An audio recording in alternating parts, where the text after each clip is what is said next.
silver is going to be the next biggest happening metal. Silver is the best commodity product where one can invest and should invest.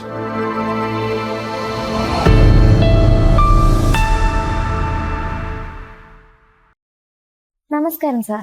Sir മുൻപൊരു channel ഇന്റർവ്യൂവിൽ ഗോൾഡിന്റെ per gram rate 7500 രൂപ വരെ എത്താനുള്ള സാധ്യതകൾ പ്രവചിച്ചിരുന്നു. Sir എങ്ങനെയാണ് അത്തരമൊരു അനുമാനത്തിലെത്തിയത്? ഗോൾഡിന്റെ rate 7500 എത്തുമെന്ന് ഞാനൊരു TV ചാനലിന്റെ ആങ്കറിനോട് പറഞ്ഞപ്പോൾ ഞാൻ അതിനെ കുറച്ച് സ്പെസിഫിക് റീസൺസ് പറഞ്ഞിട്ടുണ്ടായിരുന്നു. ലൈക്ക് ഗ്ലോബൽ എക്കോണമിയിൽ ഇന്ന് നടക്കുന്ന ഇഷ്യൂസ് ലൈക്ക് റഷ്യ യുക്രൈന്റെ യുദ്ധം, ഇസ്രായേൽ പാലസ്തീന്റെ പ്രശ്നങ്ങൾ, അത് അവിടെ വെച്ച് മാത്രം തീരാതെ പിന്നെയും കണ്ടിന്യൂ ആയി ഇസ്രായേൽ ഇറാൻ വരെ എത്തി പ്രശ്നങ്ങൾ. അപ്പൊ ലോകത്തില് എപ്പോഴൊക്കെ ഫിനാൻഷ്യൽ ക്രൈസിസ് ആയാലും എക്കണോമിക് ക്രൈസിസ് ആയാലും ഇല്ലെങ്കിൽ ഒരു യുദ്ധത്തിന്റെ സാഹചര്യങ്ങൾ ഉണ്ടായാലും ഏറ്റവും കൂടുതൽ ഓഹരി മാർക്കറ്റിൽ നിന്ന് ഇൻവെസ്റ്റേഴ്സിന്റെ കംപ്ലീറ്റ് ഇൻവെസ്റ്റ്മെന്റ് മാറുന്നത് ഗോൾഡിലേക്കായിരിക്കും. അപ്പോൾ ഇങ്ങനത്തെ ഒരു സാഹചര്യത്തിൽ എപ്പോഴും ക്രൂഡിന്റെയും ഗോൾഡിന്റെ വില ഓട്ടോമാറ്റിക്കലി കൂടിക്കൊണ്ടിരിക്കും.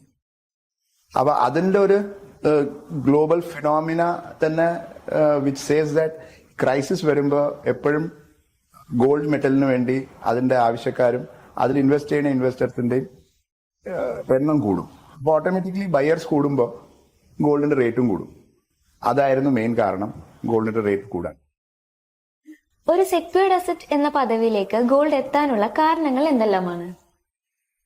ഗോൾഡ് സെക്യൂർഡ് അസറ്റിലേക്ക് വന്നു എന്ന് ജനങ്ങള് ഇല്ലെങ്കിൽ നമ്മളെപ്പോലത്തെ ആൾക്കാർ ഒരു ചർച്ചാ വിഷയം ഇല്ലെങ്കിൽ ഒരു ഡിസ്കഷന്റെ പോയിന്റിലേക്ക് വന്നിരിക്കുന്നത് മേ ബി ബിക്കോസ് ഗോൾഡിന്റെ റേറ്റ് ഇത്രയും കൂടിക്കൊണ്ടിരിക്കുന്നുണ്ട്. But it is not that. Secured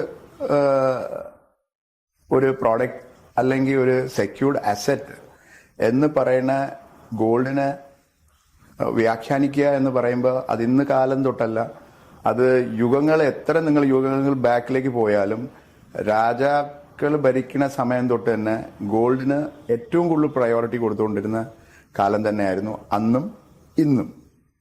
ഇപ്പോഴും നമ്മൾ നോക്കുന്നത് ഗോൾഡിന് നമ്മൾ പർച്ചേസ് ചെയ്യുന്നത് കറൻസി കൊടുത്തിട്ടാണ്. പക്ഷേ ആ കറൻസിനെ അച്ചടിക്കണമെങ്കിൽ അത് റിസർവ് ബാങ്ക് ഓഫ് ഇന്ത്യ ആയാലും ലോകത്തിലെ ഏത് ബാങ്ക് ആയാലും അവരവരെ രാജ്യത്തിൽ കറൻസി അടിക്കണമെങ്കിൽ അത് ജെന്യൂനിറ്റി വേണമെങ്കിൽ ദാറ്റ് ഷുഡ് ബി റെക്കോർഡിക്കലി അതിന്റെ എത്ര ഡോളേഴ്സ് ഇല്ലെങ്കിൽ എത്ര റുപ്പീസ് മില്യൺ ഡോളേഴ്സോ മില്യൺ റുപ്പീസ് അച്ചടിക്കണമെങ്കിൽ പുതിയതായിട്ട് അതിന് തുല്യമായിട്ടുള്ള ഗോൾഡ് റിസർവ് ആയിട്ട് വെച്ചാൽ മാത്രമേ നമുക്ക് നോട്ട് അടിക്കാൻ പറ്റുള്ളൂ. ദാറ്റ് ഈസ് ദ കറൻസി അടിക്കാൻ പറ്റുള്ളൂ. So automatically, gold, not from today, long time, it was one of the most secured asset. പക്ഷെ ഇന്ന് നമ്മൾ ഗോൾഡിന്റെ റേറ്റ് വല്ലാണ്ട് കൂടി എന്ന് പറഞ്ഞുകൊണ്ട് നമ്മൾ എല്ലാവരും സാധാരണ ജനങ്ങൾ പോലും ഗോൾഡിനെ ഒരു സെക്യൂർഡ് അസറ്റ് ആയിട്ട് കാണുകയാണ്. But it is not that. The reality is actually gold in fact from the time of since civilisation or at least after the metal being recognised as a precious metal, it is actually a secured asset ആണ്. Petroleum ഉൽപ്പന്നങ്ങൾ നിരന്തരം വിലവർധനവിന്റെ പാതയിലാണ്. ഒരു തിരിച്ചിറക്കം കാണിക്കുന്നില്ല. നിലവിൽ വർദ്ധിച്ചു വരുന്ന gold റേറ്റിനും ഭാവിയിൽ ഇതേ അവസ്ഥ തന്നെയാണോ സർ? പോയിന്റ് നമ്പർ 1 അല്ലെങ്കിൽ ചോദ്യം നമ്പർ 1 is പെട്രോളിന്റെ റേറ്റ് ഇല്ലെങ്കിൽ ക്രൂഡ് ഓയിലിന്റെ റേറ്റ് കൂടിക്കൊണ്ടിരിക്കുന്നു. ക്രൂഡ് ഓയിലിന്റെ റേറ്റ് ഒരു 1.5-2 വർഷത്തിന് മുമ്പേ ഒരുവിധം സ്റ്റേബിൾ ആയിരുന്നു. കോവിഡിന്റെ സമയത്താണെങ്കിൽ ക്രൂഡിന്റെ ആവശ്യം തന്നെ ആർക്കും ഇല്ലായിരുന്നു. ക്രൂഡ് ഓയിൽ വല്ലാണ്ട് താഴോട്ട് പോയി. കോവിഡിന്റെ ആ ഒരു ഘട്ടം കഴിഞ്ഞു. വേൾഡ് എക്കോണമി നോർമലൈസ് ആയതിനു ശേഷം ക്രൂഡ് ആക്ച്വലി ഒരു നോർമൽ ലെവലിൽ തന്നെ പൊക്കോണ്ടിരുന്നു. പക്ഷെ റഷ്യ യുക്രൈൻ യുദ്ധത്തോടെയാണ് പിന്നെയും ക്രൂഡിന്റെ റേറ്റ് വല്ലാണ്ട് കൂടി തുടങ്ങിയത്.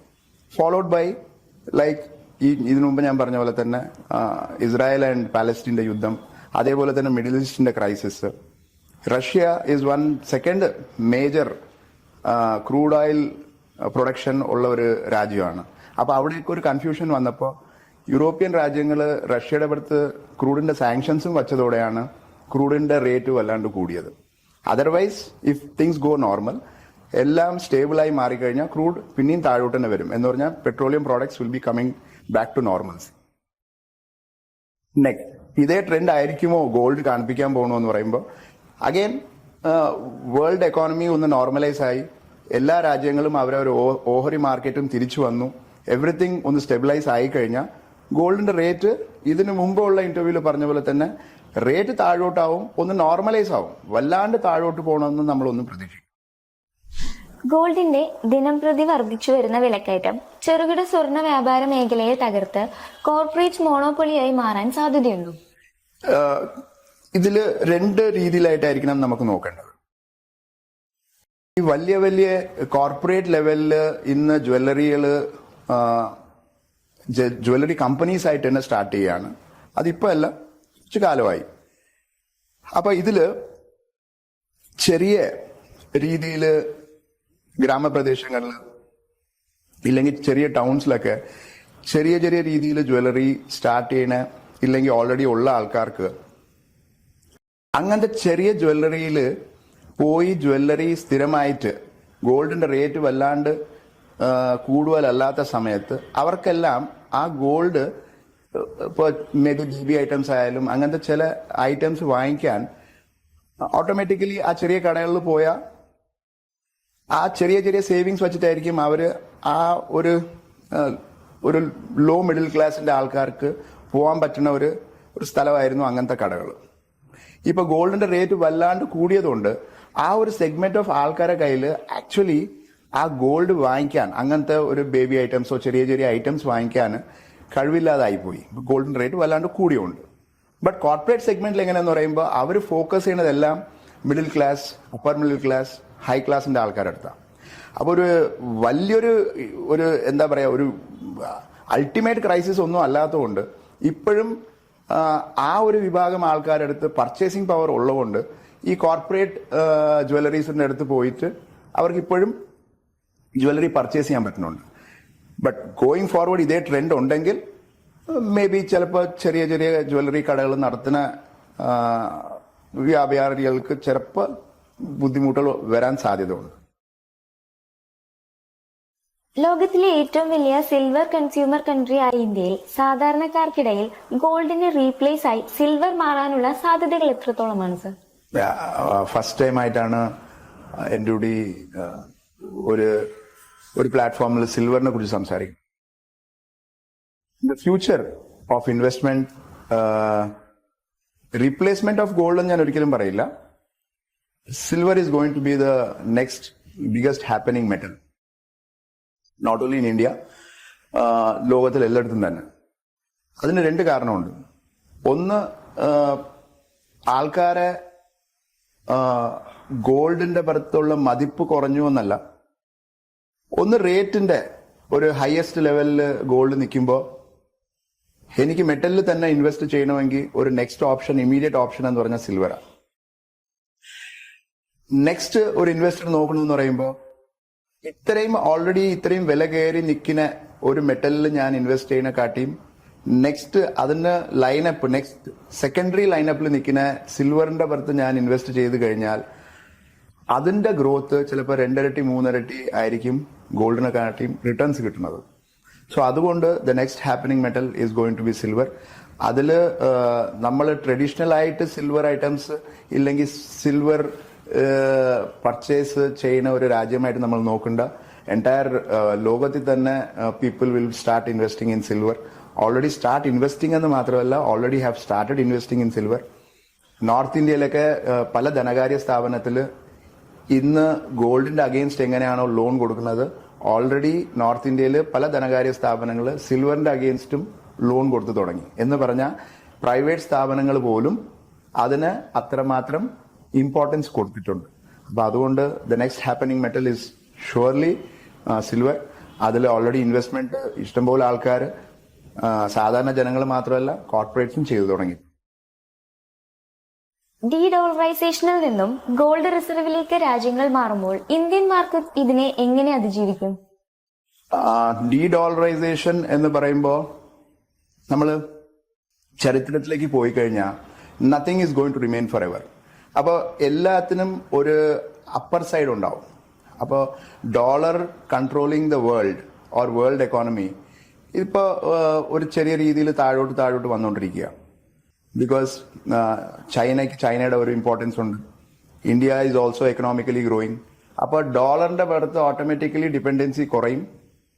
ആ ഡോളറിനെ കംപ്ലീറ്റ് ഒഴിവാക്കണ മുമ്പേ അതിന്റെ ഒരു ആഫ്റ്റർ എഫക്റ്റ് ആയിട്ട് ഒരു വലിയൊരു ക്രൈസിസിലേക്ക് പോവാതെ തന്നെ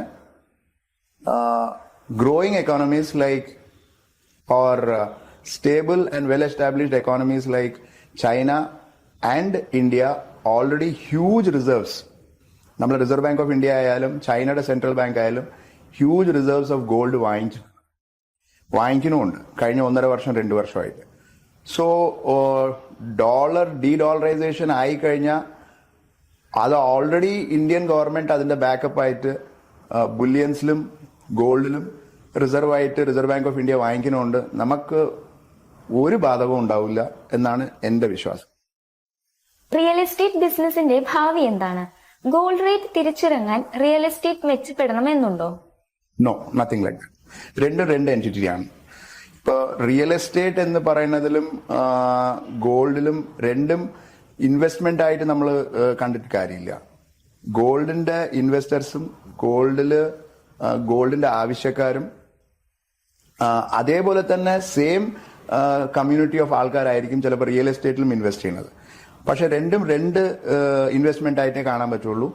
ഒന്നിന്റെ വില കയറിയാലും മറ്റതിന്റെ കുറയും, ഇല്ലെങ്കിൽ വൈസ് വർസ എന്ന് വിചാരിക്കേണ്ട ആവശ്യമില്ല. രണ്ടിന്റെയും ഡിഫറെന്റ് എൻറ്റിറ്റീസ് ആണ്. Both depends on individual to individual perception. സ്വർണ്ണവില കൂടുന്നതിൽ ആകാംക്ഷ വേണോ? അണിഞ്ഞൊരുങ്ങലിനപ്പുറം കരുതലുള്ള നിക്ഷേപമായി മാറുന്ന ട്രെൻഡായി ഗോൾഡ് മാറുന്നതായാണോ കാണുന്നത്? ഒരു ഗോൾഡിന്റെ റേറ്റ് കൂടുന്നു എന്ന് പറഞ്ഞിട്ട് ഒരു ആങ്സൈറ്റി ഒന്നും വേണ്ട. It is the market trend. അതുകൊണ്ട് ഗോൾഡിന്റെ റേറ്റ് കൂടിക്കൊണ്ടിരിക്കുകയാണ്. ജ്വല്ലറി ആയിട്ടാണോ നമ്മൾ ഇത് കാണേണ്ടത്, ഇല്ലെങ്കിൽ ഒരു ബാർ ആയിട്ടോ കോയിൻ ആയിട്ടോ പ്യൂർലി ഇൻവെസ്റ്റ്മെന്റ് ആയിട്ട് നമുക്ക് വീട്ടിൽ മാത്രം വച്ചിരിക്കുന്നുണ്ടോ ഉള്ള ഒരു കാരണമുണ്ടോ എന്ന് ചോദിച്ചാൽ അത് ഓൾറെഡി ഒരു 8-10 വർഷമായിട്ട് തന്നെ ഇൻവെസ്റ്റേഴ്സ് അതിനെ ഡിവൈഡ് ചെയ്ത് തുടങ്ങി. ആവശ്യമുള്ള ജ്വല്ലറി മാത്രമേ യൂസ് ചെയ്യാറുള്ളൂ. ബാക്കിയെല്ലാം ചിലപ്പോൾ മേക്കിംഗ് ചാർജസ് ഒന്നും ഇല്ലാതെ തന്നെ അവർ കോയിനായിട്ടും 8 ഗ്രാമിന്റെ ബാറായിട്ടും അവർ സേഫ് ലോക്കർസിലൊക്കെ വച്ചു തുടങ്ങിയിട്ടുണ്ട്.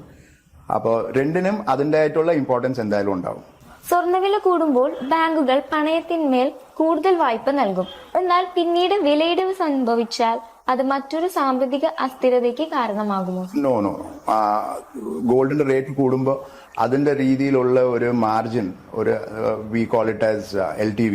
ആ LTV വച്ചിട്ട് തന്നെ നമ്മൾ കസ്റ്റമേഴ്സിന് നമ്മൾ ലോൺ കൊടുക്കാറുള്ളത്. ആൻഡ് പെട്ടെന്നൊരു അങ്ങനെ വല്ലാണ്ടൊരു വിലയിലൊരു താഴോട്ട് വരാൻ സാധ്യതയില്ല. അങ്ങനെ ഒരു പോസിബിലിറ്റി ഉണ്ടെങ്കിൽ പോലും Reserve Bank of India has given us some rights. ഒരു പ്രോസസ് പ്രൊസീജിയർ കഴിഞ്ഞു കഴിഞ്ഞാൽ നമുക്ക് കസ്റ്റമേഴ്സിന് നോട്ടീസ് എല്ലാം കൊടുത്തിട്ട് ഓപ്ഷൻ ചെയ്യാനുള്ള എല്ലാ ഓൾട്ടർനേറ്റീവ്സും നമുക്ക് തന്നിട്ടുണ്ട്. അത് ബാങ്കിനും പ്രൈവറ്റ് ധനകാര്യ സ്ഥാപനവും തന്നിട്ടുള്ളതുകൊണ്ട് വല്ലാണ്ട് ഒരു ക്രൈസിസിലേക്ക് പോകാൻ ചാൻസ് ഉണ്ട്. സാർ, സ്വർണം നിലവിലെ സാഹചര്യത്തിൽ മികച്ച നിക്ഷേപമാണ്. എന്നാൽ സാധാരണക്കാർക്കിടയിൽ ഗോൾഡ് നിക്ഷേപം പെട്ടെന്ന് ആക്സസിബിൾ അല്ല. സ്വർണത്തെ പോലെ തന്നെ വിശ്വസിക്കാൻ സാധിക്കുന്ന മറ്റു നിക്ഷേപങ്ങളെ കുറിച്ച് ഒന്ന് വിശദീകരിക്കാമോ? കമോഡിറ്റി മാർക്കറ്റ് ആണെങ്കിൽ ഇതിനു മുമ്പ് തന്നെ ഞാൻ നിങ്ങളോട് പറഞ്ഞ പോലെ in today's market scenario silver is the best commodity product where one can invest and should invest. That is what is my suggestion and advice.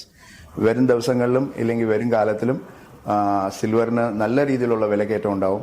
ഇന്ന് സിൽവറിനെ കുറിച്ച് അധികം ആൾക്കാർ സംസാരിക്കാത്തതെന്ന് പറയുമ്പോൾ it is getting overshadowed. Actually സിൽവറിന്റെ റേറ്റും കയറിക്കൊണ്ടിനെ ഇരിക്കുകയാണ്. അത് കറക്റ്റായിട്ട് കമോഡിറ്റി മാർക്കറ്റ് ശ്രദ്ധിക്കുന്ന ആൾക്കാർക്കേ മനസ്സിലാവുള്ളൂ. സാധാരണ ജനങ്ങളുടെ ഇടയിൽ ഗോൾഡ് എന്ന് പറയുന്ന ഒരു കമോഡിറ്റി വല്ലാണ്ട് ഓവർ ഷാഡോ ചെയ്യാണ് സിൽവറിന്. Alternative investment for all class of people എന്ന് പറഞ്ഞാൽ ചെറിയ സേവിങ്സ് ഒക്കെ ചെയ്തിട്ട് ഇൻവെസ്റ്റ് ചെയ്യുന്ന ആൾക്കാരാവാം. മിഡിൽ ക്ലാസ് ഒരു സ്റ്റേബിൾ ഇൻകം കിട്ടിക്കൊണ്ട് സേവിങ്സ് ചെയ്തിട്ട് മെറ്റലിൽ ഇൻവെസ്റ്റ് ചെയ്യുന്ന ആൾക്കാരാവാം. ഇല്ലെങ്കിൽ ഒരു അപ്പർ മിഡിൽ ക്ലാസ് ആൾക്കാരാവാം. ആർക്കായാലും ഒരു ഓൾട്ടർനേറ്റീവ് എന്ന് നോക്കിക്കഴിഞ്ഞാൽ ദ ബെസ്റ്റ് ഇൻവെസ്റ്റ്മെന്റ്